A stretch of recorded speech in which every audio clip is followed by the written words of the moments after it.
Yo creo que las preguntas que nunca nos habíamos hecho es si las plantas se enfermaban y dos, ¿las plantas se pueden defender de estos agentes etiológicos? El día de hoy lo vamos a responder. Una vez que el microorganismo logró penetrar al tejido de la planta, pues ahora se tiene que alimentar y existen dos formas a través de las cuales se realiza esta alimentación. Uno, matando a las células y extrayendo los nutrientes. O dos, manteniendo a las células vivas y entonces el microorganismo debe ser capaz de desarrollar algunas sustancias a través de las cuales puede absorber los nutrientes de la célula viva. Estas son conocidas como las estrategias de patogénesis y las podemos dividir en tres.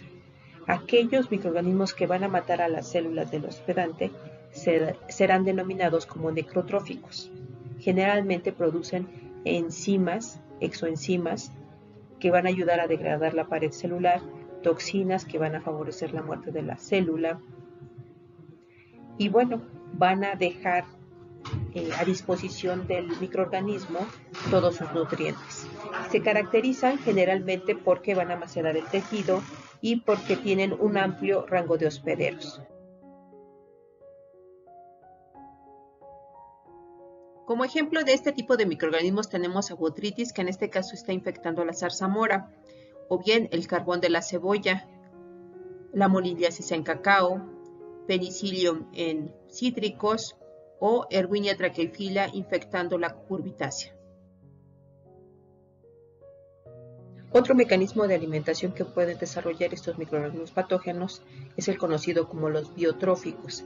Estos agentes etiológicos son capaces de mantener viva a la célula y únicamente subtraer el alimento que este microorganismo requiere para seguirse desarrollando.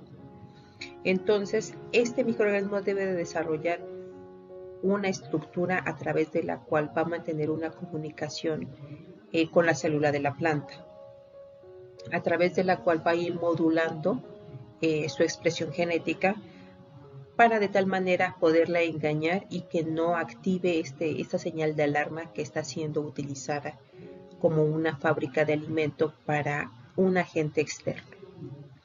Y bueno, esta estructura que suelen desarrollar estos microorganismos se llama austorio, principalmente son los microorganismos semejantes a hongos y algunos hongos verdaderos, los cuales pueden desarrollar esta estructura a través de la cual se van a poder comunicar con las células hospederas y también van a poder a través de estas estructuras sustraer el alimento que ellos requieren. Las características que estos microorganismos presentan son que producen estructuras especializadas para la absorción de nutrientes y para la comunicación con las células vegetales. Estos se llaman austorios. Y también que van a producir moduladores de la respuesta celular, esto para mantener silenciada esta respuesta de alarma que pueden activar las células vegetales para decir me están atacando, ¿ok? Y lo que les va a permitir mantener el mayor tiempo posible estas células vivas. Al final van a senecer estas células debido al debilitamiento, ya que están soportando o cediendo sus nutrientes a otro huésped. Como ejemplos de algunos de estos microorganismos tenemos al hongo huitlacoche, que es un basidiomyceto, a la roya, que es otro basidiomyceto, y también tenemos los virus, los cuales no matan a su hospedero, lo mantienen vivo para poderse reproducir y seguirse alimentando de él. Pero también existe un tercer grupo, que es conocido como los hemibiotrofos. ¿A qué nos estamos refiriendo? Bueno, que dependiendo de las condiciones medioambientales que prevalezcan, si les son favorables para la planta y para el patógeno, pues van a mantener vivo a su hospedero. Pero en el momento que estas condiciones medioambientales cambian, entonces este microorganismo deja de comunicarse con la planta para mantener en bajo nivel el sensor de alarma y se convierten en necrótrofos. Comienzan a secretar enzimas para destruir a las células y entonces alimentarse de la planta directamente, sin la necesidad de ir regulando o modulando esta respuesta de hipersensibilidad. Aquí les muestro cómo se lleva a cabo esta interacción entre el agente etiológico y su hospedero en hojas de Arabidopsis. En la primera tenemos el ejemplo del biótrofo. Observamos un micelio blanco creciendo sobre esta hoja que corresponde a Hialoperenospora, un mildio. Así se conoce a la enfermedad causada por este microorganismo. ¿Y qué característica tiene? Pues que es capaz de producir estas estructuras que le van a permitir una comunicación entre su hospedero, ¿no? Para mantenerlo silenciado, le dice calmado, no pasa nada, somos amigos. Mientras tanto, él sigue absorbiendo los nutrientes a través de estas estructuras. En la imagen de en medio tenemos a los hemibiótrofos. En este caso tenemos una infección por Pseudomonas syringae y bueno, en un principio lo mantiene vivo a su hospedero, pero en el momento que cambian las condiciones climatológicas, la bacteria sensa estos cambios y entonces dice, bueno, yo tengo que apurarme a reproducirme porque quiero preservarme. Y entonces modifica su comportamiento y comienza a producir estas enzimas extracelulares que van a degradar a las células vegetales y van a dejar a disponibilidad de pseudomonas estos nutrientes. Y en el último tenemos a un necrótrofo, a Botrytis cinerea. Aquí vemos cómo este hongo es capaz de destruir por completo el tejido para poder alimentarse. Sin embargo, la planta tiene diferentes mecanismos, barreras físicas, barreras químicas, las cuales deben ser sorteadas por el patógeno para poder colonizar a la planta. Y hoy vamos a platicar un poco de esto. Existen diferentes formas de incompatibilidad de la enfermedad. ¿A qué me estoy refiriendo? De que si tenemos a una planta hospedera y al agente etiológico, no siempre se va a dar la enfermedad a pesar de que estén en contacto directo, sino que va a depender de diferentes circunstancias que se conjuguen en un mismo tiempo y en un mismo momento, en un mismo espacio. Uno de ellos es la edad fenológica de la planta. ¿A qué me estoy refiriendo? Pues que las proteínas que se producen en la semilla o que se encuentran presentes en la semilla no son las mismas que se encuentran presentes cuando está formando los cotiledones, cuando está germinando o bien cuando ya es adulta y está produciendo frutos, ¿verdad? Entonces, esta modificación fenológica pues va a permitir que la planta solamente sea susceptible en un determinado estado fenológico. Y en ese estado fenológico el microorganismo va a tener disponibilidad de un cierto tipo de nutrientes para poderse reproducir. También existen algunas barreras físicas que per se la planta posee. Por ejemplo, los tricomas, las espinas, las ceras, las cutículas gruesas que estas plantas pueden desarrollar a lo largo de su vida, son mecanismos o barreras físicas que le van a impedir a la bacteria poder colonizar fácilmente a su hospedero. Y este es otro mecanismo de incompatibilidad de la enfermedad. También cuando se encuentran un agente etiológico con su planta hospedera, no siempre es necesario que se desarrolle la enfermedad, sino que también va a depender de que la planta tenga la capacidad para poder defenderse de este agente etiológico y con ello aborde este proceso de enfermedad.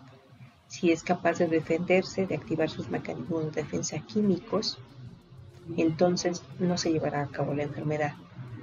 Este es otro ejemplo de incompatibilidad de la enfermedad. Es importante recordar que las condiciones climatológicas van a jugar un papel muy importante hacia dónde se va a inclinar la balanza de la enfermedad, hacia el patógeno o hacia el hospedero. Pero también debemos de hacer hincapié que este factor climatológico adverso para el hospedero, favorable para el patógeno, debe de tener una duración que le permita estresar a la planta y de esta manera que el microorganismo pueda colonizarla y desarrollar la enfermedad. Supongamos que el día de anoche cayó una super tormenta que anegó todos los campos, pero el día de hoy amanece soleado. Ni una nube en el cielo se puede observar. ¿Tú crees o consideras que ese tiempo fue el apropiado como para estresar a tu planta y que el microorganismo tenga posibilidad de poderla infectar? Recordemos que las condiciones adversas para el hospedero benéficas para el patógeno deben de tener una duración amplia, de tal forma que le permitan al patógeno lograr penetrar y su proceso de colonización. Ahora vamos a suponer que el microorganismo le favoreció la fortuna, que logró sobrevivir estas condiciones adversas y logró estar cara a cara frente a su hospedero. ¿Ustedes creen que este hospedero va a permitir ser colonizado por estos microorganismos y no poner resistencia? Vamos a averiguarlo. En realidad, la planta no se encuentra indefensa frente a estos microorganismos fitopatógenos. Vamos a ver cuáles son los mecanismos de defensa de esta planta. A partir de esto podemos decir que los mecanismos de defensa que presenta la planta se dividen en dos, en mecanismos pasivos y mecanismos activos. ¿A qué nos referimos a los mecanismos pasivos? Pues que son mecanismos que se encuentran ya producidos o se forman o se producen. En realidad, la planta no se encuentra indefensa frente a estos microorganismos fitopatógenos. Vamos a ver cuáles son los mecanismos de defensa de esta planta. A partir de esto podemos decir que los mecanismos de defensa que presenta la planta se dividen en dos, en mecanismos pasivos y mecanismos activos. ¿A qué nos referimos a los mecanismos pasivos? Pues que son mecanismos que se encuentran ya producidos o se forman o se producen o se sintetizan de forma habitual en la planta, que no necesitan de ningún estímulo. Y los mecanismos activos requieren de un estímulo, requieren de la presencia de estas bacterias, de estos hongos, de estos nemátodos para inducir la síntesis de este compuesto. La defensa pasiva de la planta la podemos dividir en dos, en barreras físicas y barreras químicas. Y la defensa activa se va a dividir en base a qué tan cercano o lejano se encuentra el sitio del estímulo, es decir, el sitio de infección en donde se lleva a cabo la confrontación directa entre el microorganismo y las células de la planta. Si es el sitio directo en donde se lleva a cabo esta batalla, pues entonces estaremos hablando de una respuesta adquirida local y generalmente esta está dada en función de una respuesta de hipersensibilidad. Más adelante vamos a profundizar en estos términos. Si se encuentra aledaño a la zona en donde se está llevando esta confrontación directa entre la bacteria y la célula que está siendo colonizada, entonces estaríamos hablando de una resistencia sistémica adquirida y generalmente esta resistencia se encuentra mediada por el ácido salicílico. Si estamos hablando del mensaje que se manda desde el sitio de la infección al resto de la planta, pues entonces estamos hablando de una resistencia sistémica inducida y generalmente está mediada por hasmonatos y etileno. Ya habíamos platicado de la existencia de estas barreras físicas.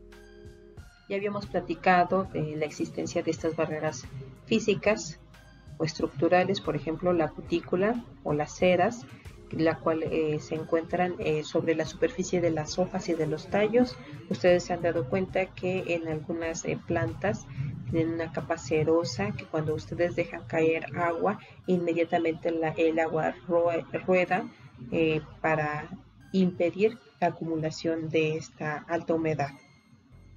Los tricomas son otras estructuras que impiden, que modifican la superficie de la hoja o de los tallos, con lo cual están modificando la deposición del suelo o de las partículas de los agregados bacterianos. Además de los estomas, el tamaño de los estomas van a jugar un papel importante, ya que son una de las principales puertas de entrada de algunas bacterias y algunos otros del tipo especializado, que más adelante los vamos a ir abordando. Cuando nos hablan de esta capa cerosa de la cutícula, pues generalmente la vemos muy insignificante, pero ahora les presento esta imagen en donde pueden ver lo complejo que es esta cutícula. Entonces esto es realmente un reto para los microorganismos el poder penetrar esta cutícula y poder tener acceso a las células de la planta. Yo no sé si alguna vez se preguntaron qué forma tienen los tricomas, esos pelillos que observamos sobre las plantas. Yo me imaginaba como pequeñas vellosidades, pero profundizando, investigando en internet, me doy cuenta que no son como simples vellos, que de hecho tienen diferentes arquitecturas. Por ejemplo, aquí vemos estos como gotas que se observan en los extremos de los tricomas, o estos en forma de cornamenta. Y entonces pues cambia tu perspectiva, ¿no? De cómo la planta va evolucionando a lo largo del tiempo para protegerse no solamente de los depredadores grandes, como serían los herbívoros, sino que también evolucionan para protegerse de las bacterias, de los hongos, de estos microorganismos capaces de atacarlas.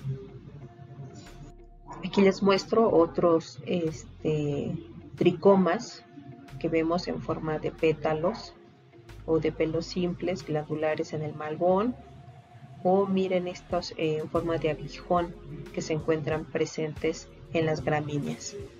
Como vemos, hay una gran variedad, y la función que cumplen estos tricomas pues es tratar de defender o de impedir el acceso libre a las puertas naturales que presentan las plantas, en este caso pues los estomas. Pero aún las puertas de entrada se han visto modificadas en su arquitectura. Resulta que Xanthomonas citri patobar citri pueden enfermar a los cítricos. Sin embargo, hay unos cítricos, unas especies de cítricos, que es mucho más susceptible a ser infectada por esta bacteria. ¿Cómo se justifica esto? Pues debido a sus estomas. Ambas plantas presentan estomas, sin embargo, el tamaño es diferente. En la mandarina Chincum citrus nobilis, pues sus estomas son de apenas 1.5 micrómetros. Y en el caso de grapefruit, del Citrus grandis, que sí es susceptible a la infección de Xanthomonas citri patobar citri, pues sus estomas son mucho más grandes, de 9.8 hasta 11 micrómetros. Entonces aquí vemos otro proceso de evolución que han tenido que desarrollar los hospederos susceptibles a algunos patógenos.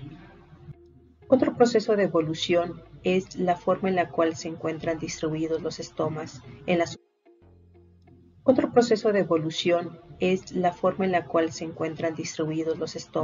en la superficie de la planta. Por ejemplo, aquí vemos una distribución de estomas de forma aleatoria en el caso de Solanum tuberosum, y no así en el maíz. En hojas de maíz vemos que estos estomas se encuentran muy alineaditos, no están dispersos de forma aleatoria. Entonces estos son otros procesos de evolución que han desarrollado las plantas debido o tratando de evitar que estos microorganismos tengan un fácil acceso a sus puertas de entrada. Ya hablamos de las defensas o barreras físicas que los microorganismos van a tener que sortear para poder llegar al tejido de la planta. Bueno, una vez que ya llegan al tejido de la planta, ahora tienen que ser capaces de poder reconocer a su hospedero. Y eso es a través de algunos receptores. La bacteria, no por el hecho de que se encuentre en la superficie de X planta con una herida, va a ser capaz de causar la enfermedad. Esta bacteria debe de reconocer que es su hospedero a través de estos receptores que va a identificar en la planta. Si a la planta, la cual es hospedera para una bacteria, le eliminamos, la modificamos genéticamente y le eliminamos estos receptores, pues ahora la bacteria ya no va a ser capaz de poder identificarla como su hospedero, y no va a comenzar este proceso de colonización, lo va a abortar ella misma, porque dice, sí estoy en una planta, pero no es mi alimento, no es mi fuente, no estoy preparada para poderla colonizar, y la planta no se enferma.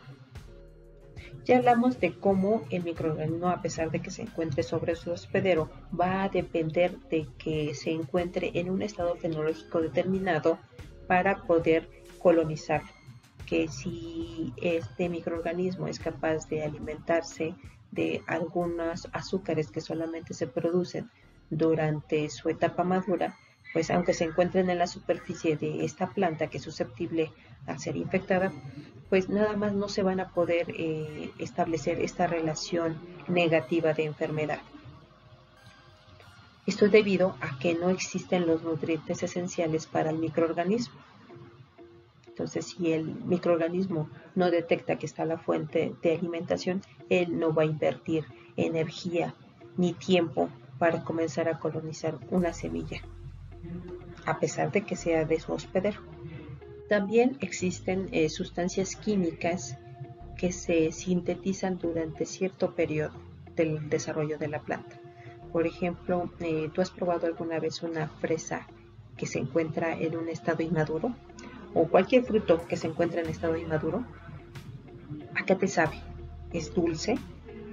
No, en realidad no es dulce, en realidad es ligeramente amargo. Esto es debido a la presencia de un compuesto llamado fenoles. Los fenoles y los taninos son compuestos químicos sintetizados por la planta cuya finalidad es defenderse de estos agentes etiológicos. Y generalmente son sintetizados por los tejidos jóvenes. Conforme van madurando estos frutos, pues se dejan de sintetizar los fenoles y se comienzan a incrementar los carbohidratos. Es por ello que este hongo llamado Botrytis no es capaz de colonizar a estas fresas verdes, jóvenes y maduras, pero sí a esta fruta madura de fresa. ¿De acuerdo? A pesar de que están en contacto directo, estas fresas, mientras sigan sintetizando fenoles y taninos, el hongo no va a poderlas atacar. Otro ejemplo de este tipo de compuestos lo puedes tener en las cebollas, en las cuales producen diferentes concentraciones de fenoles y de ácido protocatecoico y catecoles. Es mayor su concentración en las variedades de cebolla morada, no así en las blancas. Por lo tanto, las cebollas blancas son más susceptibles a ser infectadas por Colletotrichum circidias. Otras sustancias que producen las plantas como defensa química son conocidas como los glucósidos esteroides, y como ejemplo tenemos a las saponinas. Estas saponinas recibieron su nombre porque cuando se encuentran en presencia de agua tienden a formar espumas como jabones, de ahí su nombre de saponinas. Como ejemplo de este tipo de sustancias tenemos a la tomatina del tomate, a la avenacina presente en la avena, y tienen una función antifúngica, es decir, que inhiben el crecimiento del hongo. Si el microorganismo no es capaz de evadir todos estos mecanismos de defensa, pues no se va a poder instaurar este proceso de colonización y de reproducción dentro de su hospedero.